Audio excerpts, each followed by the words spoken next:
Support for WUWM podcast comes from Life Navigators, your disability partner, offering disability services for over 75 years. More on their family resources at lifenavigators.org or their helpline, 414-774-6255. From 89.7 WUWM, Milwaukee's NPR, this is Lake Effect. I'm Joy Powers. Today, we'll look at how sealing eviction records could impact housing stability in Milwaukee. Then, we'll learn about the good and bad ways that CCAP can be used to look at Wisconsinites' court records. It comes down to someone searching CCAP, using that name, finding something, and just jumping with that, making conclusions, making assumptions. Plus, after 35 years, a local sports card shop owner has retired. We'll revisit our conversation about what kept him going for all those years. Finding a card they want or they need or they gotta have and all this, it's just great. It's like, my gosh, I got my guy, I got my favorite guy, this and that. So yeah, it's exciting as heck. All of that is coming up on Lake Effect. This is Lake Effect from 89.7 WUWM, Milwaukee's NPR. I'm Joy Powers, and thank you so much for joining us. An eviction can follow a person for years, even if the case is dismissed or if the renter was not at fault. Experts say it can have a long-lasting impact. A record of eviction can prevent someone from finding stable housing and deepen barriers to ever becoming a homeowner. WUWM Eric Vaughn Fellow Maria Peralta Ariano explores a possible way to remove that blemish from someone's record as part of our series Seeking Solutions, Keys to Home Ownership. Since the beginning of the year, there have been over 3,000 eviction filings in Milwaukee County, according to the Eviction Lab. Every eviction starts with a written notice to the tenant. Allison Friedman, a law professor at the University of New Mexico Law School, explains. This could be for non-payment of rent.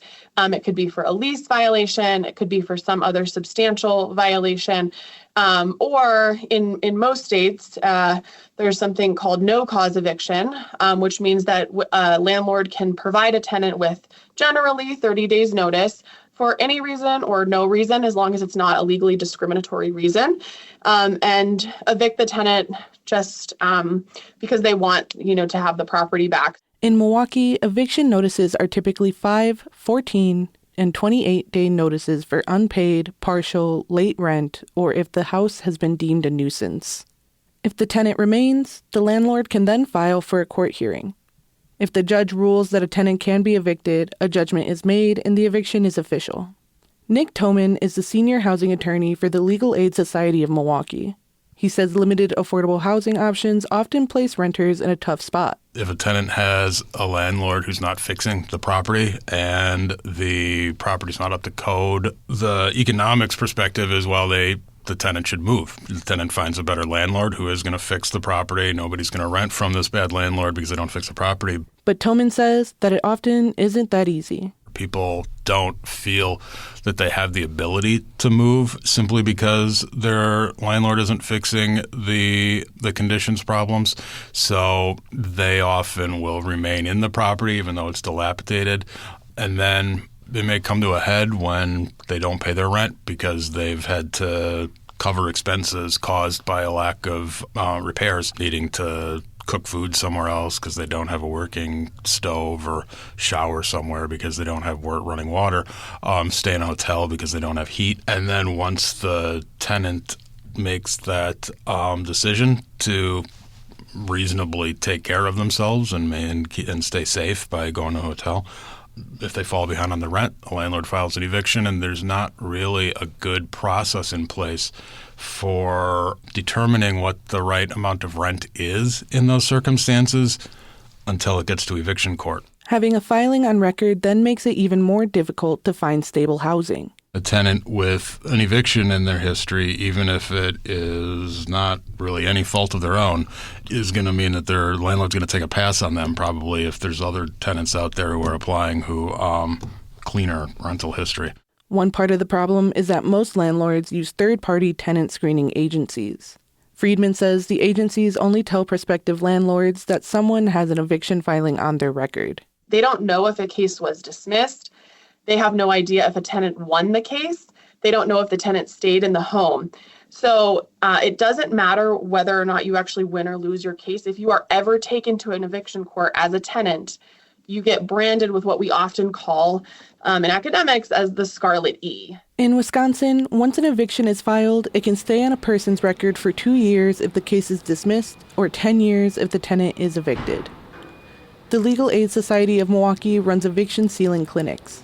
At these clinics, renters such as Pervisha Parker Fox come to see if they can get their names sealed or redacted from eviction cases. So I was incarcerated, so I left with a balance. So I had to get all my stuff out, put it in the storage because I was incarcerated for 7 months.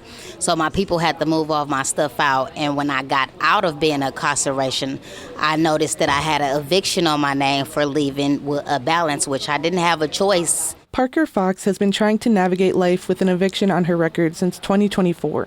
She says she rents her current space under her best friend's name. I've been doing a lot of applications, but I have not been getting callbacks, and only thing it can be is because of that. Because I'm not a first-time renter. I've been renting since I was 17. So only thing I can think of is infecting me is the eviction. Gilbert Malice is the managing attorney for Eviction Free Milwaukee with the Legal Aid Society. He helps those visiting the eviction sealing clinic understand their options. He explains the process of sealing an eviction record can begin once a case is dismissed. Realistically, in court, at that hearing that gets dismissed, the tenant or the defendant can ask the court to take it off the record at that time if they're in front of a judge. Or there's paperwork that my Legal Aid, Legal Action, and the Milwaukee Justice Center have all kind of paired together to help create for the prior judge and now this current judge. That's just 3 pages that goes through the process of what happened with their eviction. And why they want this off their record for the court to make a decision. The eviction sealing clinic helps visitors with the paperwork to submit to the courts.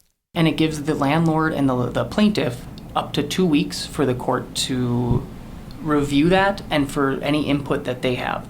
Most landlords, once the case is resolved, dismissed, or there's money that's been paid to resolve it, they usually don't care, and they don't respond, or they might respond that they don't care to the court, but that's what that 2-week time takes. After that period, the judge makes her decision, and she balances whether or not this public record should remain open and viewable versus the private interest of the individual, the person asking that tenant. And that tenant is facing difficulties. The eviction sealing clinic has a high rate of success. Between July and December 2025, more than 3/4 of their eligible cases were sealed. And we're usually seeing that these cases are sealed within 24 to 48 hours by the judge, unless there's a reason for the judge not to. And in most cases, when there is a reason that the judge says, I'm not going to take this off of CCAP, that's where we're already kind of ahead of it, trying to prepare the tenant for those situations of, well, they have to go pay off a judgment, or they have to move out first, they have to agree or finish their agreement that they've signed in court. Once all that's done, then they can repetition the court to remove it. Eviction sealing clinics, like the ones in Milwaukee, can only help a limited number of people. Law professor Allison Friedman has recommendations for more comprehensive solutions. She suggests other states follow legislation seen in California and Colorado known as automatic sealing, or point-of-filing sealing. Under these laws, eviction cases are filed and immediately sealed. They are unsealed if a landlord wins a judgment. Friedman says some landlords oppose sealing eviction records because they want to have clear insight into potential tenants' past rental history. Another solution Friedman suggests is limiting the amount of time an eviction stays on a person's record. So there should be, in my view, some mechanism to seal a case after a certain number of years. So 3 years, 5 years. That gives landlords, a snapshot of, let's say, 36 rental periods to still see what, folks are doing in the rental space. Because California's eviction records are not public, it is difficult to determine how many individuals have been affected by that state's automatic sealing laws. But in interviews, the nonprofit Urban Institute found that the law has resulted in positive changes for renters by shifting more power to them. It removes that Scarlet E and gives renters a fresh start. That was WUWM's Eric Von Fellow Maria Peralta Ariano, reporting for our series Seeking Solutions, Keys to Home Ownership. You can find more coverage like this at wuwm.com/housing.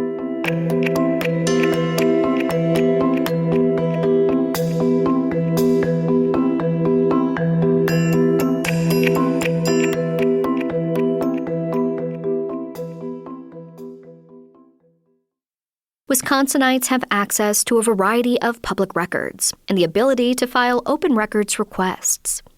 One of the most widely used public records is CCAP. It allows anyone to do a quick search of someone's court records. These records exist to provide transparency, and while that might seem like a positive thing, it's not always used that way. WUWM's Jimmy Gutierrez brings us a story about what CCAP is and how it can be used for good and bad. CCAP, better known as CCAP, some of the most important letters in the state of Wisconsin. Consolidated Court Automation Programs gives anyone with a computer or phone the ability to look up personal court records. It's almost a coming-of-age story for most of us. Who was the first person you CCAP'd? What did you find? For a number of years, I used to work at different law firms. And at work, we would use CCAP on a pretty regular basis for different things. And that's how I first became aware of it. And once I knew about it, I started looking up all different kinds of people in my life just out of curiosity. And there were some surprises. I have found out many interesting things through CCAP, such as one person who was becoming stalkerish actually had a history of restraining orders. And even as crazy as one person that I dated for over a decade on and off had gotten married in the last couple of years and not shared that with me. Then when I was single and dating, I would look up potential dates as part of my vetting process whenever I would meet someone. Soon I became the person who all my friends would send their potential dates information to, and I would look them up as well and report back. So I've used CCAP to look up myself to see if anybody has filed anything against me or how my other court cases were going for speeding tickets, if there was anything on there for when I applied for a job. Since I am in the criminal justice field, just like to know what would possibly show up on my background. So pre-COVID, I was managing a bar on the east side and we had a regular who came in like clockwork. This was during the first Trump term, and this regular constantly brought up politics and race issues with an opinion that differed from most of the clientele and the staff. After talking to some downtown bar workers and learned he trolled people at other bars too, following an incident at my bar, I decided to ban him. I did it politely and before he entered the bar one day. Months later, I received a restraining order against myself from him. I had zero desire to interact with him at all, but now have a pending restraining order on my CCAP, which makes it kind of hard to date, among other things. The situation was taken care of and I no longer look like a creep. This was some wild blowback for banning a racist. So my name is Gilbert Malice. I'm with Legal Aid Society of Milwaukee. I'm an attorney here, and I'm handling the eviction sealing clinic that we run monthly every second Wednesday of the month. Legal Aid offers a sealing clinic for people looking to seal up past records that may pop up on CCAP, specifically evictions. The service can save someone a few $100s in court costs, but an untold amount of money in securing safe housing if they can improve their public record. I'm talking to Gil today to learn some more about the clinic, the ways CCAP affects people, and to learn a little bit more about myself. All right, Gil, so I'm here, and we're going to run a CCAP on me and see if I have any housing history I should be aware of or any eviction history. We're going to see everything in Milwaukee County court system. So what is your last name? Gutierrez. All right, so we're just going to take a search. All right, so it looks like one thing came up, but... All right, so I can explain. It's actually pretty simple advice now. Don't co-sign anything when you're young. But even though this case showed up on my record, that doesn't mean it's active. The court in 2010 did say, as to you, this action was dismissed. Okay. So you have no involvement anymore. It's dismissed as to you. There's no judgment against you. But when someone searches your name, this record still shows up. Okay. So unless someone scrolls down and reads through these lines here and finds within this text of legalese what happened, who appeared, what happened, and it says that as to Gutierrez, the action is dismissed, they won't know that. Going over this CCAP journey, I was relieved to hear this, but I was also really frustrated that this is showing up on my record. So when you're talking with folks, when people come up to you, what do you look for when you pop up their CCAP? So we check for eviction records first. If they don't have any eviction records, great. They were either sealed or they didn't have an eviction. We look for the case. In an eviction case, we'll look at it, check the case code. It's a small claims eviction case, that the case is closed. If it's ongoing, they still have court, they still have things they need to do. Legal aid may be able to help them with that, but in this particular clinic, we look that it's closed. And then we, first and foremost, look, is there a judgment? The judgment is a signifier of, was there something bad that had happened in the case? If something bad happened, they owe some money. The judge right now says, hey, we're not going to seal it. If we don't see any of that, then I start going through the details of the case. What happened? Did it get dismissed? Is it dismissed in part? Who's it against? Make sure that it all fits with the person I'm talking to.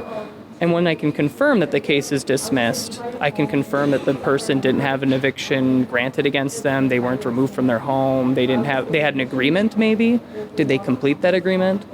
Then I can assist them with filling out the paperwork to request that this eviction be redacted as to their name. It just says, we're going to take your name off of CCAP, so when it's searched, that record doesn't show up. How do you see CCAP used in eviction processes within landlords and tenants, right? Is it usually like weaponized or utilized? So from my standpoint, I am a tenant defense attorney. I only see it from the defendant side of when they have the eviction filed, what they're trying to do to find new housing. I see it as weaponized. I know that it is a tool to search records, but that tool is used against a lot of people. When I first started doing volunteering for eviction defense, when I was in law school, we saw a lot of landlords search CCAP, use CCAP to say, was there an eviction granted against you? Not did you have one filed, not did you have an eviction record at all, but were you evicted from the home? And the answer would be, well, no, I moved out, I resolved it. The eviction record on CCAP would say dismissed, and that would stay on their record for 10 years. But it was dismissed, they'd find new housing. In the past 6 or 7 years, we've seen a shift where if the eviction has been filed, landlords will say, look, we need double security deposit, you're a risk. Whether it's granted, whether it was resolved or not. And lately, we've seen that if you have any evictions filed, we will not rent you. It's on websites for landlords. If you search for applications, it'll say no evictions, no eviction filings.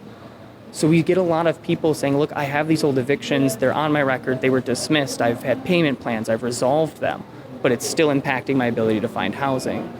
That's when we look at the CCAP sealing and redaction. And how long do things stay on people's records too? So if there's a judgment that was granted, they owe some money, that can stay on the record for up to 20 years until it's either paid, waived, or discharged. If there's a dismissed eviction, so there's no judgment, no money owed, they weren't evicted, that will only stay on their CCAP record for 2 years. It used to be 10, but they did change it. We have asked for it to be shorter than 2 years, but even 2 years can pose a significant barrier to people finding housing. It's also affected people looking for work. There are plenty of cases where when you search on CCAP, it comes up and it says this case has not been concluded, this case has been convicted, not convicted, and it says notice to employers. If you want to look, I do have a case that I can pull up that's okay. It just says, and notice it may be a violation of state law to discriminate against a job applicant because of an arrest or conviction record. Landlords still use this. We know that for evictions. Anyone can search CCAP. You don't need a law degree. You don't need anything. You can just punch someone's name in, look at it, see a case come up, and you don't have to care what's happening with the case. But the fact that there's something on CCAP says that they were sued, they were arrested, potentially, there's fines, fees, something. With all of that information, they can say, well, maybe we don't want to hire this person, even if it's 5, 10, 20 years ago, right? The last question is just your general thoughts on CCAP. Not good, not bad, nuanced. It is very nuanced because CCAP is a tool, and tools can be used very well. Without having to go to the courthouse, without having to find records, it makes my job very easy.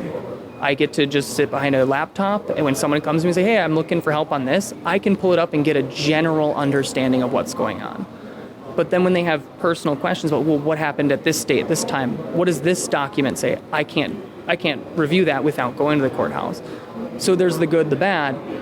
But when it comes down to someone searching CCAP, using that name, finding something, and just jumping with that, making conclusions, making assumptions, it gets very difficult. And it can be weaponized and used against people. And usually, in my experience, that is used against the poor and underprivileged. It is used against people who, through no fault of their own, have circumstances that lead to this, whether it's convictions, whether it's evictions, whether it's even money claims. And with all of that, you don't get the details of what's actually happening. You make those assumptions, you use it against that person, and now it leads to a whole load of issues for them that just continues that cycle. That was legal aid attorney Gil Malice. He spoke with WUWM's Jimmy Gutierrez about CCAP.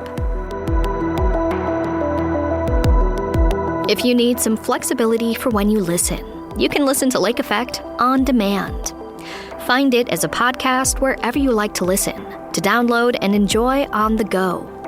In about 10 minutes, we'll tell you about the many caves there are to explore in Wisconsin. But first, we'll help you start planning your summer hikes with a look at some of Wisconsin's state parks. That's coming up on Lake Effect on 89.7 WUWM, Milwaukee's NPR.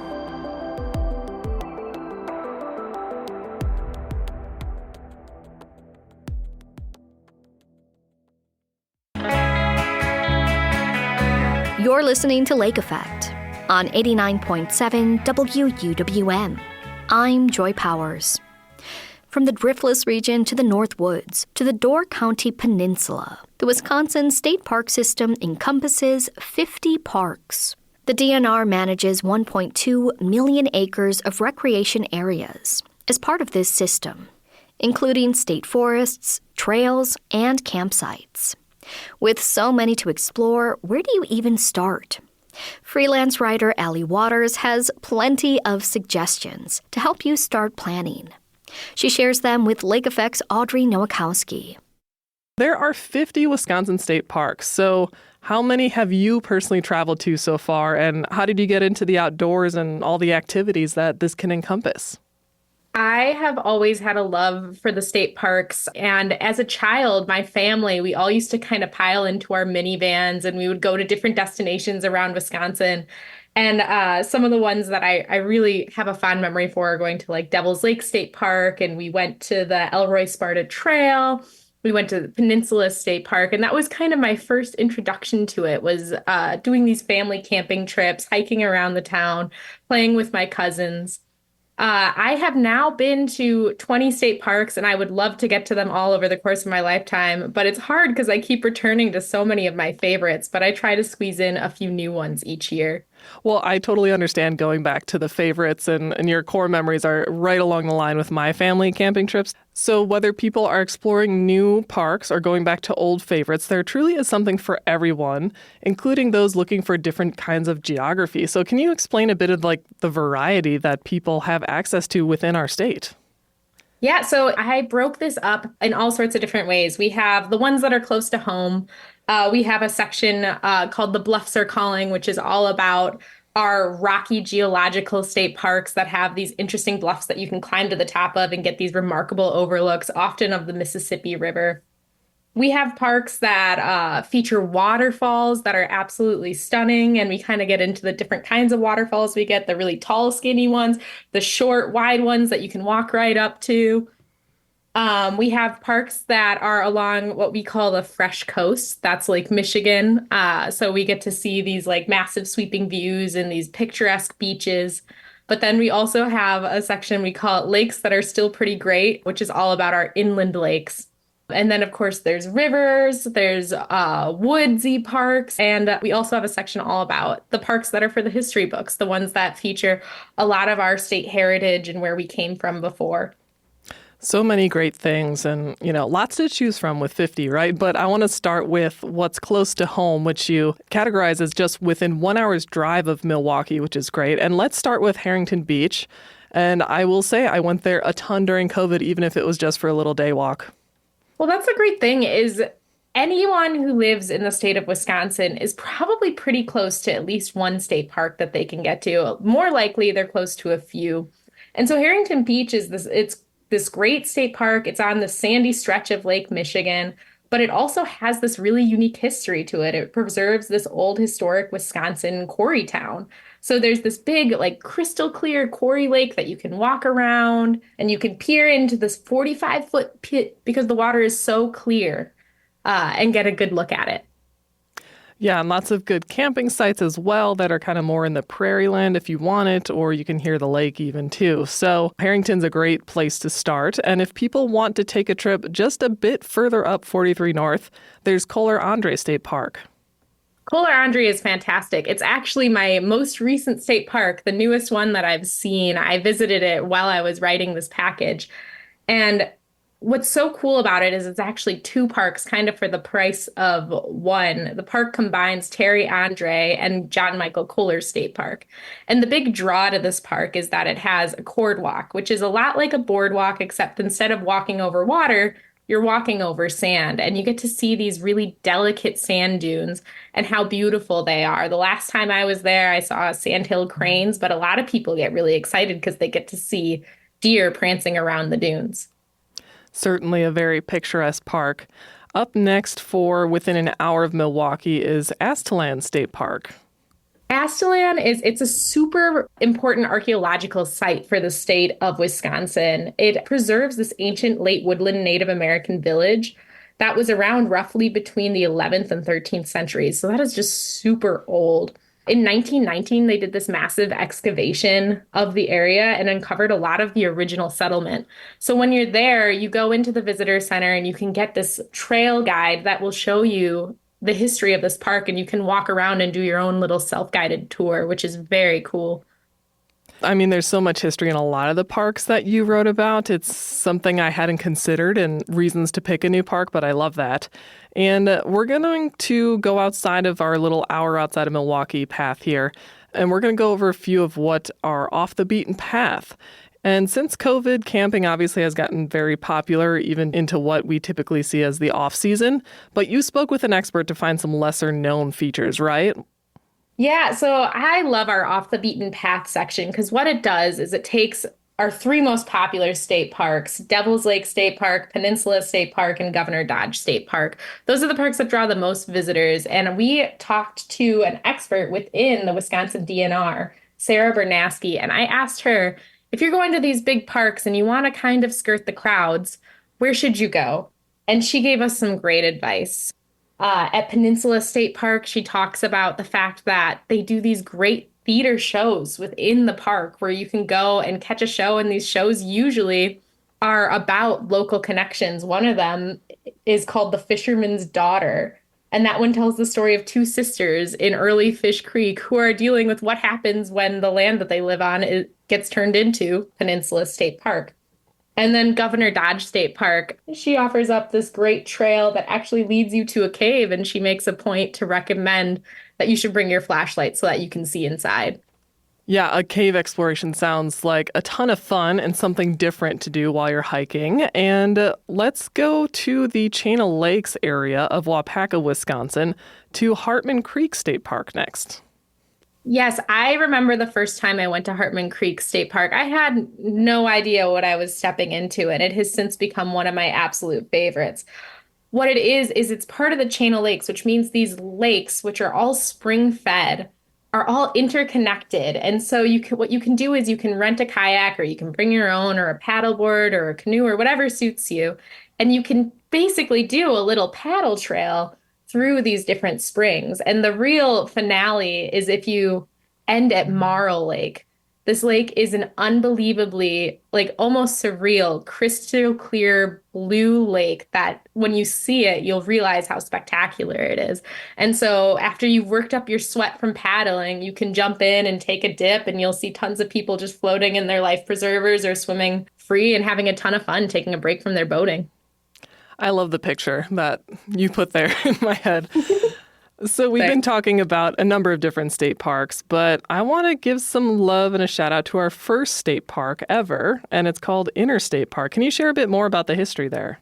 This was a really fun surprise to learn when I was writing about the state park feature. Because the first thing that I thought to myself was, why do we have a state park system? Why is it so big? How did we get so much of this land protected? And one thing that I learned in the process is that Wisconsin was one of the very first states to even consider a setup like this. We started talking about the Wisconsin state park system really early on. In 1878, the Wisconsin legislature approved the protection of what was then called the state park, one of the first of its kind in the country. But it wasn't until 1900 that that really came to fruition. And the state park would eventually become Interstate State Park. And that also led to the founding of our Wisconsin state park system, which is such an incredible undertaking. We have so much protected land in our state. That is really amazing and something we take for granted in our own backyard.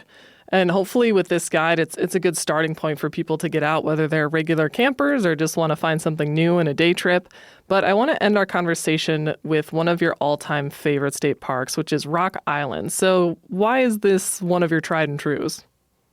Rock Island State Park is just, it's like nothing you've ever done. So you go, everyone knows about Door County. People go to Peninsula State Park. But if you drive all the way to the tip of Door County, you have to go past that really famous curved road. You'll get to a dock and you'll have to take a car ferry over to Washington Island, which is another really beautiful island. If you go there, you should stop at the lavender fields. But you take your car, you go to another pier and you ditch your car and you get on a person ferry and you head to Rock Island State Park. Once you get to that island, there are no cars there. It's just people. You have to walk everywhere you go. You're likely going to camp there, but it's quiet like you've never heard, because when are you anywhere where there are no cars?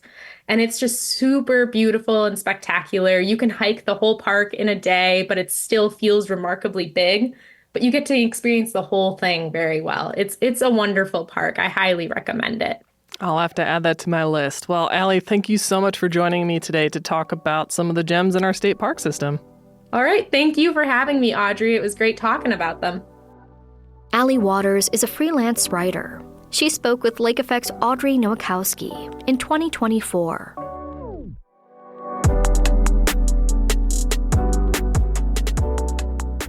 As we just talked about, Wisconsin has 50 state parks. But did you know Wisconsin has more than 400 caves, each with their own unique features and formations? Kevin Revelinsky explored a few of the state's many caves when he wrote about them for Milwaukee Magazine. He joins me to share a few of his favorite caves. Now, I don't think of Wisconsin as having a lot of caves, but of course we have many of them. But for people who may not end up in caves all that often, what are your top tips for visiting one?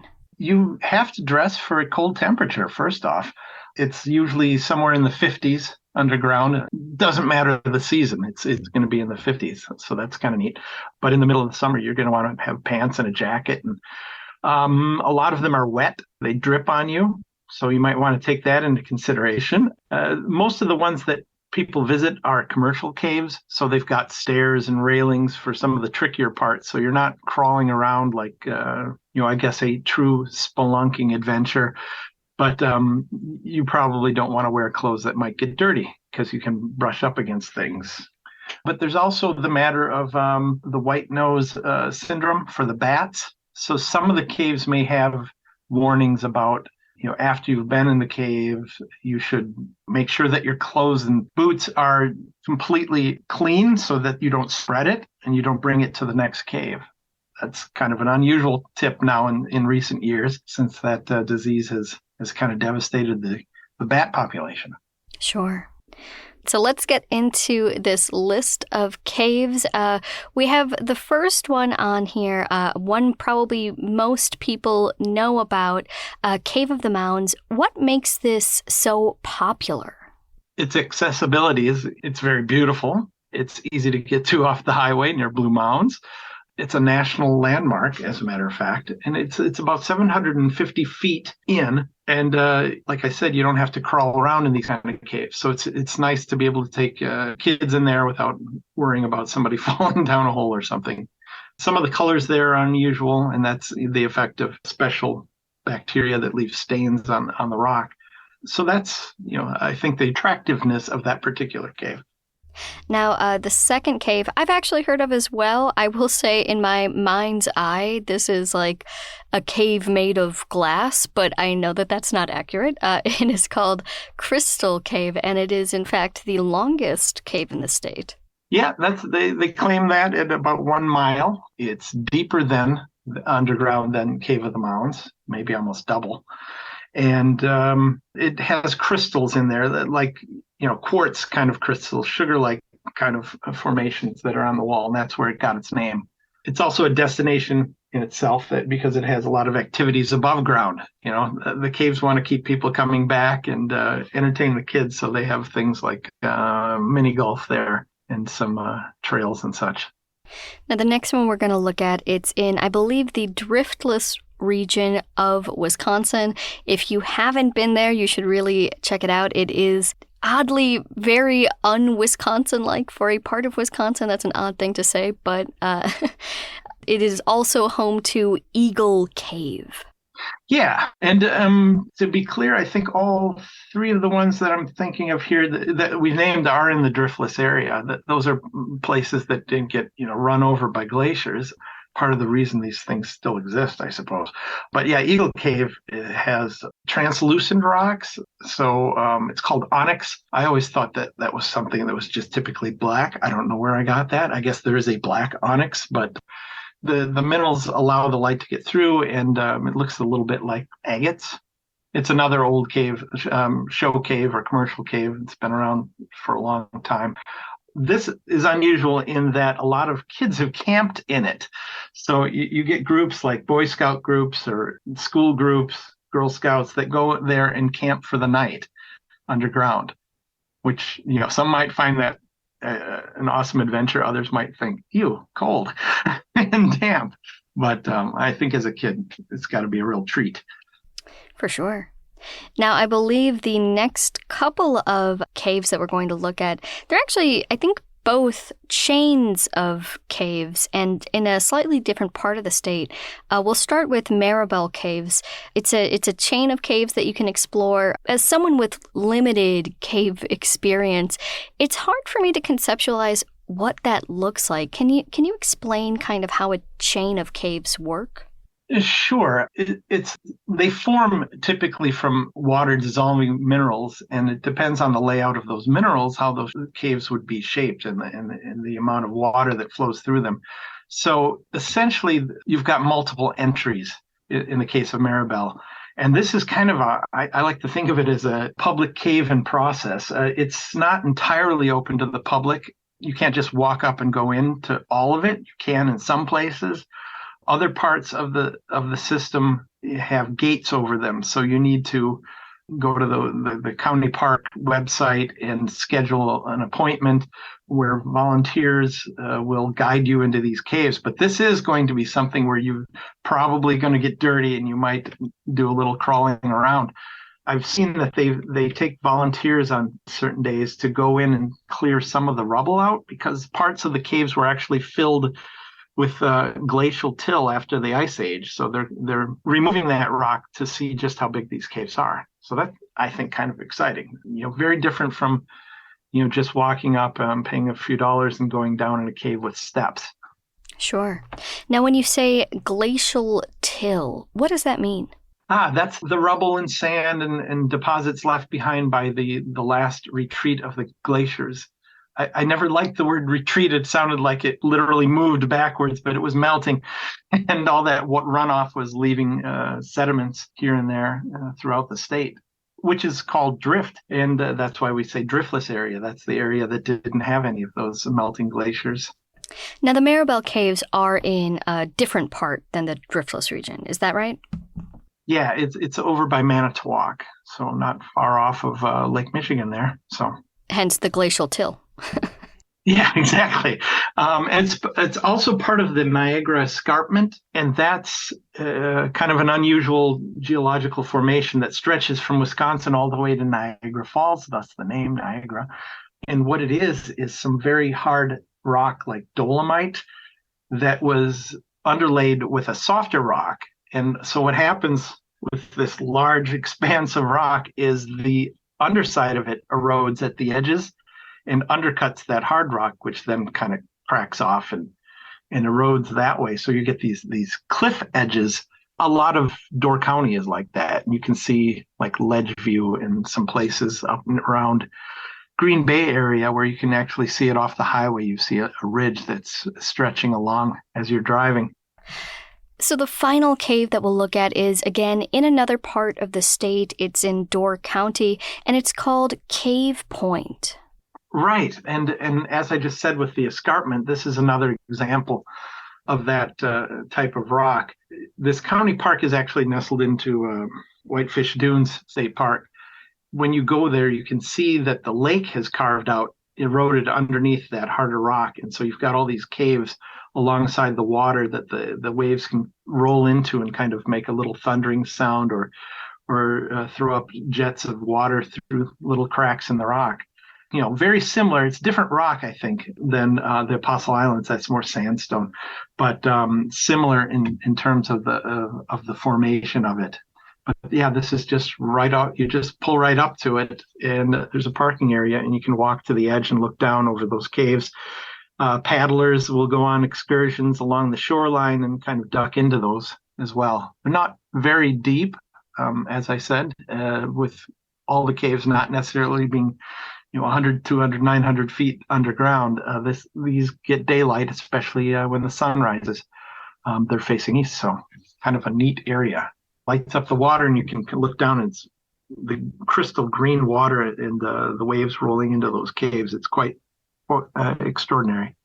So unlike some of the other caves, this is something that you're not exactly climbing into, maybe paddling into. That is correct. I have seen people jump off the cliffs into the water. I don't know if that's encouraged or allowed, but the water is deep enough where it's carved out that cave. So I guess people do swim into there.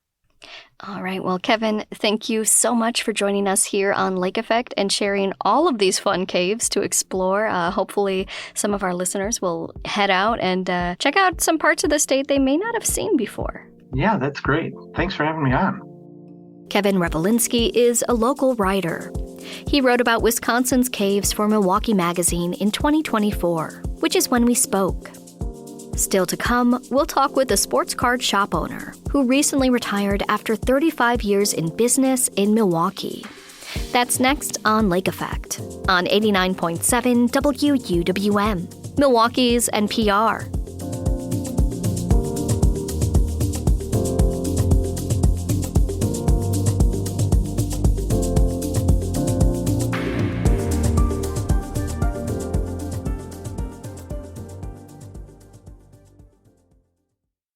This is Lake Effect on 89.7 WUWM. I'm Joy Powers. After 35 years, the sports card shop Name That Card has closed its doors.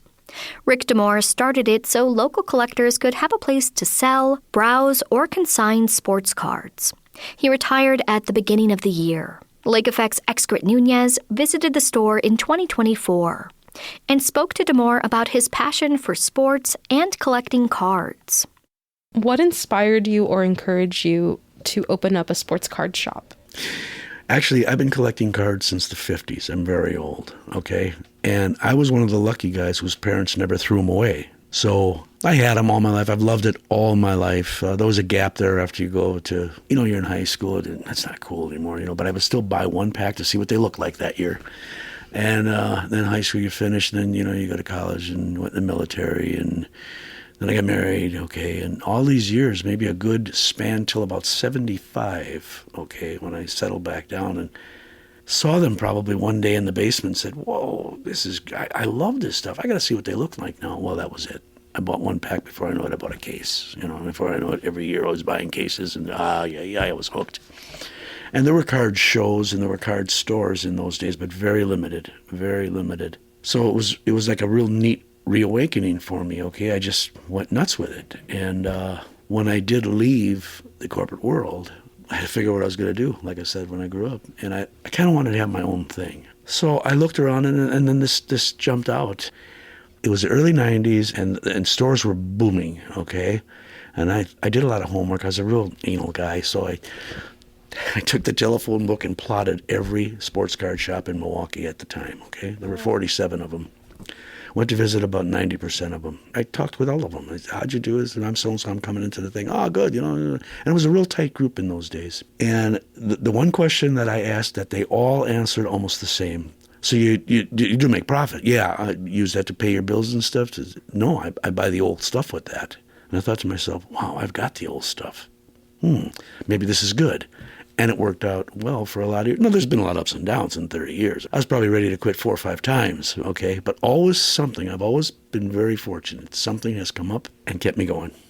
So the other thing that I did, I put a wall of honor up there, okay, to let the people know. Well, it was 1993 I started it. And it ran for about a good 10, 15 years.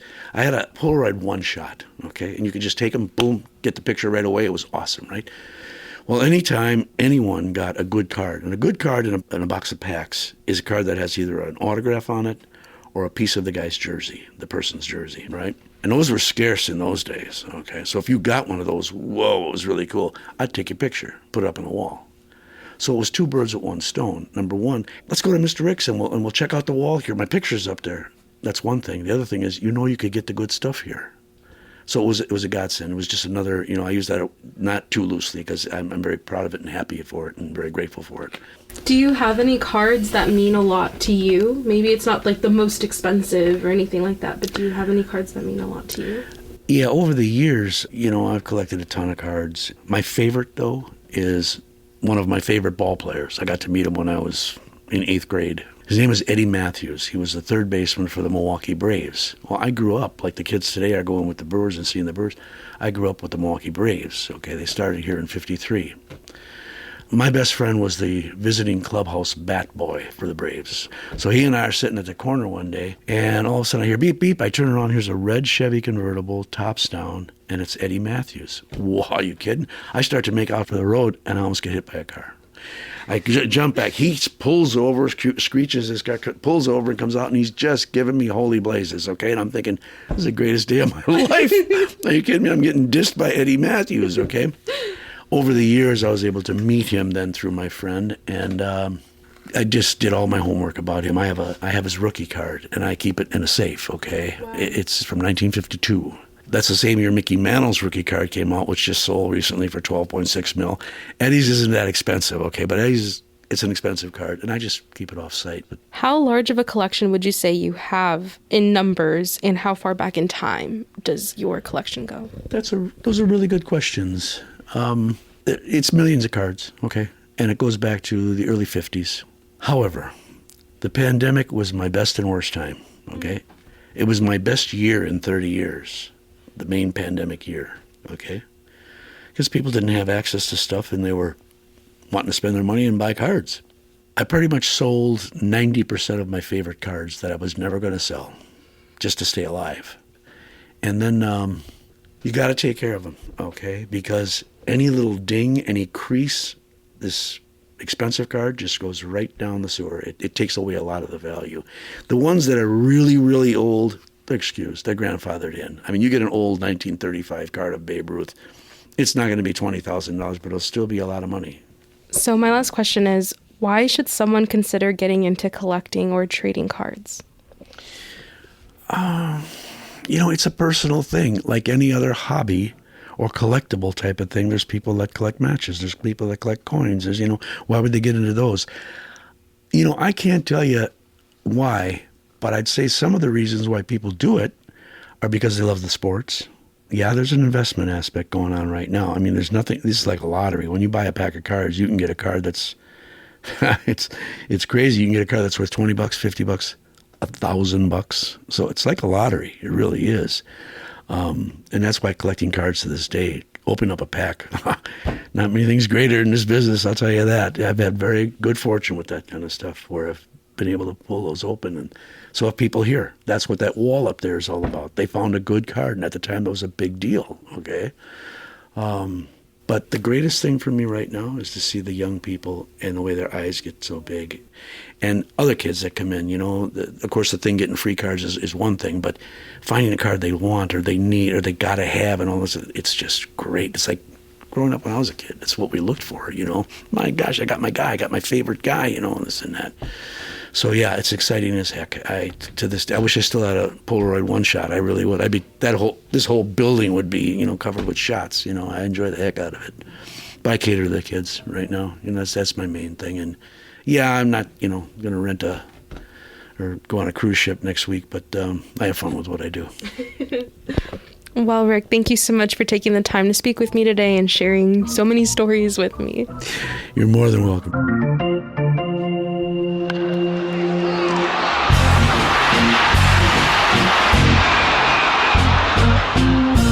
That was Rick Demore. He ran the sports card shop Name That Card in Milwaukee for 35 years. He spoke with Lake Effect's Excret Nunez in 2024. And that wraps up today's show. Thank you so much for being here with us. I'm Joy Powers. If you missed any of Lake Effect this week, you can find all of our conversations at WUWM.com. If you'd like to take the show on the go, you can download the Lake Effect podcast wherever you get your podcasts. Experts are warning about the prevalence of ticks this season and the risk of Lyme disease. We'll tell you what you need to know tomorrow on Lake Effect. Thanks so much for joining us right here on listener-supported 89.7 WUWM, Milwaukee's NPR.